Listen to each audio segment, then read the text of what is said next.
Assalamualaikum warahmatullahi wabarakatuh. Waalaikumsalam warahmatullahi wabarakatuh. Baik, sebelum kita mulai pembelajaran pada pagi hari ini, marilah kita berdoa terlebih dahulu. Berdoa sesuai dengan keyakinan masing-masing. Berdoa dimulai. Ya, cukup. Baik, terima kasih. Apakah hari ini masih semangat belajarnya? Semangat ya. Walaupun ini udah agak siang, harus tetap semangat. Baik, Pak. Ya, hari ini yang nggak hadir siapa? Aulina. Terus?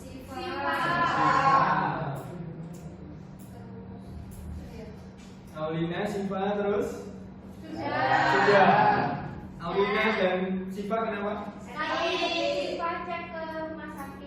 Oh ya, semoga lekas sembuh dan bisa berkumpul dengan kita lagi, bisa ikut pembelajaran IPS lagi.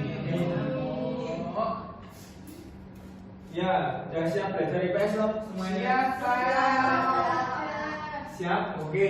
Kita mulai pembelajaran IPS pada kali ini. Nah, pada pertemuan kali ini kita akan belajar mengenai interaksi antar wilayah. Jadi interaksi antar wilayah itu merupakan peristiwa saling mempengaruhi satu objek atau tempat dengan tempat lainnya, seperti itu. Nah, tempat di sini itu merupakan tempat di muka bumi, seperti contohnya daerah pedesaan, perkotaan, kemudian daerah pesisir atau dekat pantai, seperti itu. Nah, nantinya setelah kalian mengikuti pembelajaran pada pagi hari ini tentang interaksi antar wilayah, nantinya kalian diharapkan itu dapat menjelaskan penyebab dari interaksi antar wilayah, penyebab terjadinya interaksi antar wilayah, seperti itu. Ya, nah ini pengertian dari interaksi antar wilayah seperti sama yang tadi saya jelaskan, yaitu peristiwa saling mempengaruhi satu tempat dari tempat yang lain. Nah, selanjutnya Bapak akan memberikan kertas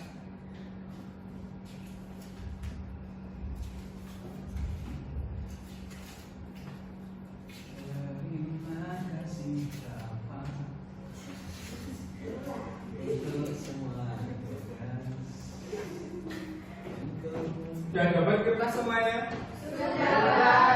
Ya, jadi silakan kalian tuliskan daerah atau tempat tinggal kalian beserta mata pencaharian penduduk di sekitar kalian. Saya ulangi lagi, silahkan tuliskan daerah tempat tinggal kalian dan mata pencaharian penduduk di sekitar tempat tinggal kalian.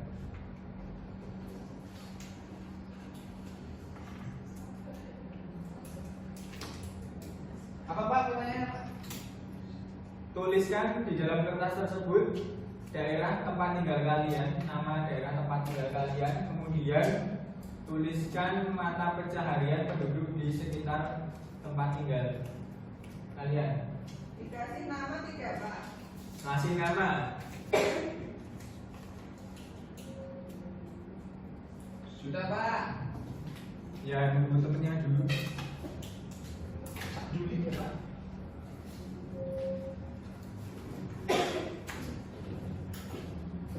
Sudah semuanya? Sudah. Kalau sudah silahkan. Siapa yang mau membacakan salah satu tulisannya? Ya, Nela. Saya, Pak. Oh iya, Nela terus Mas Hasan ya? Ya, tempat tinggal saya itu di Kulon Progo, Pak. Nah, itu tempatnya di desa Besono. Jadi tempat tinggal saya itu di pedesaan. Kemudian mata pencaharian utamanya di sana itu sebagian besar maksudnya adalah petani, gitu, Pak. Ya, terus silakan Hasan. Ya Pak, perkenalkan nama saya Hasan Basri, nomor absen 18. Saya bertempat tinggal di Dusun Jembu, Kolo-Kolo, Arjasa, Sumeneb, Madura, Jawa Timur, Indonesia, Asia Tenggara. Kemudian ciri-ciri tempat tinggal saya itu Pak, sekitarnya itu ada banyak sawah, jadi penghasilnya padi, jagung, mentimun gitu Pak. Terus dikelilingi laut Pak, jadi kan pantainya itu bagus banget ya Pak, kayak cermin gitu, jadi nggak ada di Jogja Pak, kita ikutnya itu emang. Oh gitu. Oh iya, gitu ya. Jadi tadi Nila tinggal di pedesaan yang mayoritas penduduknya itu bekerja sebagai petani. Terus Hasan juga menyampaikan dia tinggal di mana? Sumeneb Madura ya? Iya Pak. Ya itu di sekitarnya masyarakatnya itu bermata pencaharian sebagai apa? Petani. Petani dan nelayan enggak? Ya. Oh iya. Nelayan. Ada satu lagi yang mau membacakan hasil tulisannya? Bintang. Ya, Lintang. Saya tinggalnya di Jogja, Ya. kotanya. Terus mayoritas mata pencahariannya tetangga-tetangga saya itu karyawan. Ya, jadi terima kasih Lintang sudah menyampaikan hasil tulisannya. Kemudian ada yang bisa menyimpulkan dari ketiga apa yang disampaikan teman kalian tadi? Pak Siri Bu, Pak. Pak Siri. Ya Pak, jadi kalau menurut saya setiap wilayah itu beda-beda ininya apa objeknya, kemudian juga karena antar wilayah beda-beda jadi saling membutuhkan Pak. Misalnya di desanya Nela tadi di Kulon Progo itu petani, berarti menghasilkan padi, beras. Terus di Madura tadi di tempatnya Hasan Garam. ada garam. Terus di tempatnya Lintang hanya karyawan ya, jadi yang bekerja di kantor gitu Pak. Iya, betul sekali. Siwi tadi penjelasannya. Jadi dapat disimpulkan.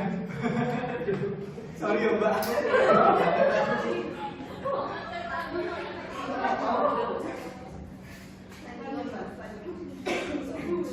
Ya, jadi benar sekali apa yang dikatakan Siwi tadi bahwa dapat disimpulkan dari apa yang telah disampaikan teman sekalian mengenai tempat tinggalnya.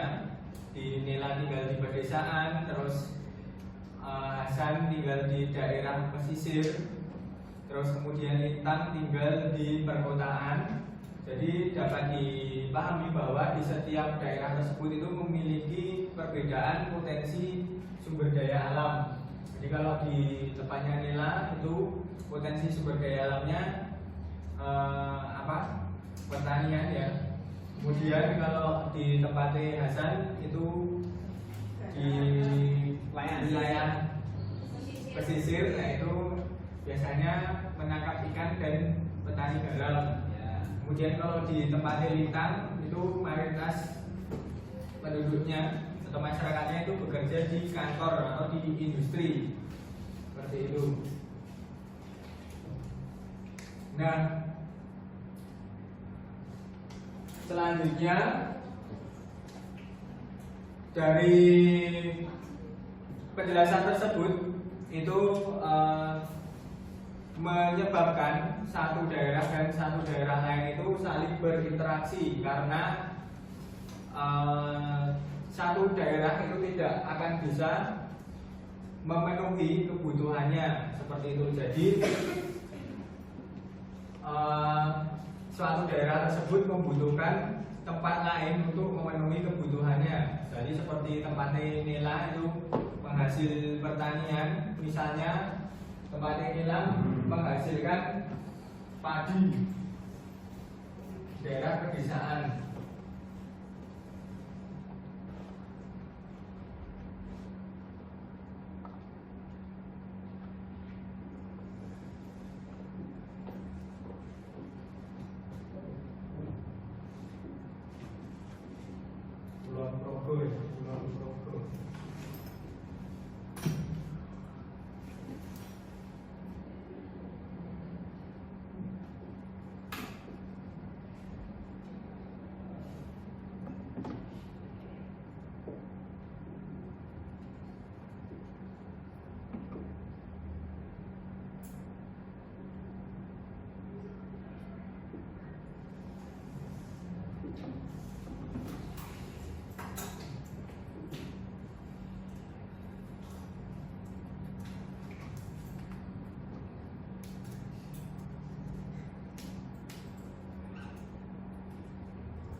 Ya, jadi saya lanjutkan. Jadi tempat Nela itu merupakan daerah pedesaan, tepatnya di Kulon Progo, merupakan penghasil padi.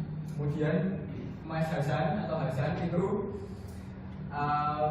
tinggal di Madura, di daerah pesisir, penghasil ikan dan garam. Karena tempatnya Mas Hasan itu tidak menghasilkan padi, maka otomatis tempat Mas Hasan itu atau daerah tempat tinggalnya Mas Hasan itu memerlukan tempat lain untuk memenuhi kebutuhan padi. Jadi mereka akan saling berinteraksi atau menukarkan hasil atau sumber daya alamnya sehingga sumber daya alam itu dapat terpenuhi. Ya, jadi seperti itu. Nah, jadi penyebab dari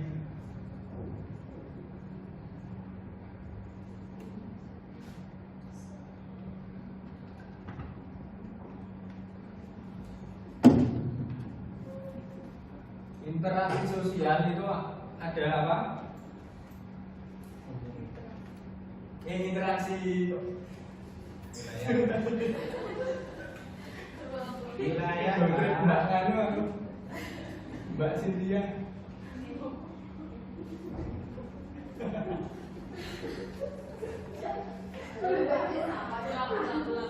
Ya, jadi interaksi antar wilayah. Jadi penyebab dari interaksi antar wilayah ada apa aja? Penyebabnya perbedaan kebutuhan atau sumber daya alam.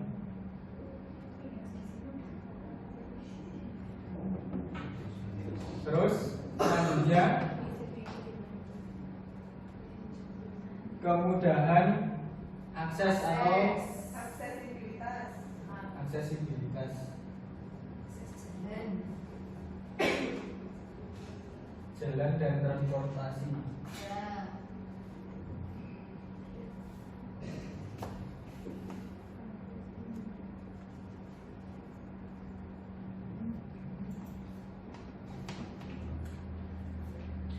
Ya, jadi itu tadi pembelajaran tentang interaksi antar wilayah. Jadi setiap wilayah itu pastinya membutuhkan wilayah lain untuk memenuhi kebutuhannya. Nah, tentunya dengan adanya fasilitas yang memadai. Kalau misalnya jalannya rusak, itu tidak bisa suatu daerah itu mengirimkan hasil buminya atau sumber daya alamnya itu ke daerah lain seperti itu.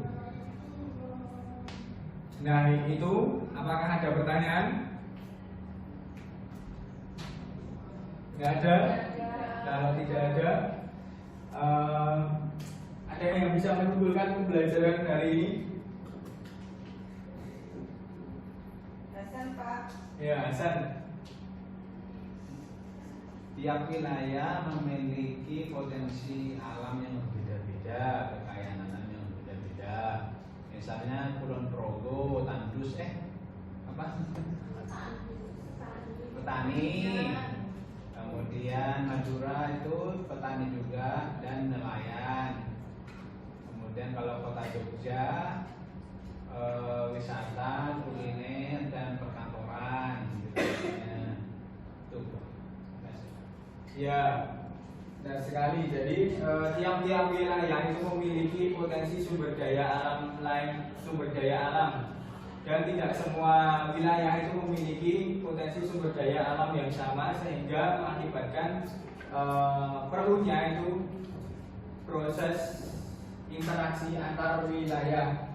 Ya, karena yang pertama adalah perbedaan sumber daya alam tadi, yang kedua adalah aksesibilitas atau jalan dan transportasi yang memadai seperti itu. Apakah ada yang bisa memberikan contoh tentang interaksi antar wilayah? Ayo Dina, Ya, misalnya daerah pegunungan itu kan penghasil sayur-sayuran, Ya. kemudian daerah dataran rendah itu kan penghasil pertanian, terutama misalnya beras seperti itu ya. Pegunungan itu kan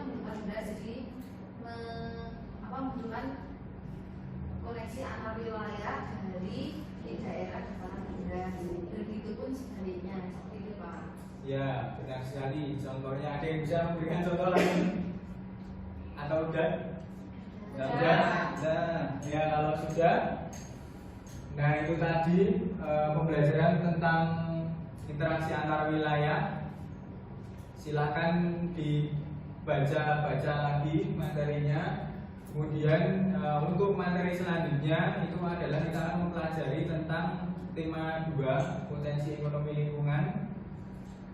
Ya, seperti itu. Apa ada pertanyaan sebelum saya akhiri? Tidak ada. Kalau tidak ada, saya cukupkan sekian. Saya akhiri. Wassalamualaikum warahmatullahi wabarakatuh. Waalaikumsalam warahmatullahi wabarakatuh. Terima kasih Pak Jeffrey.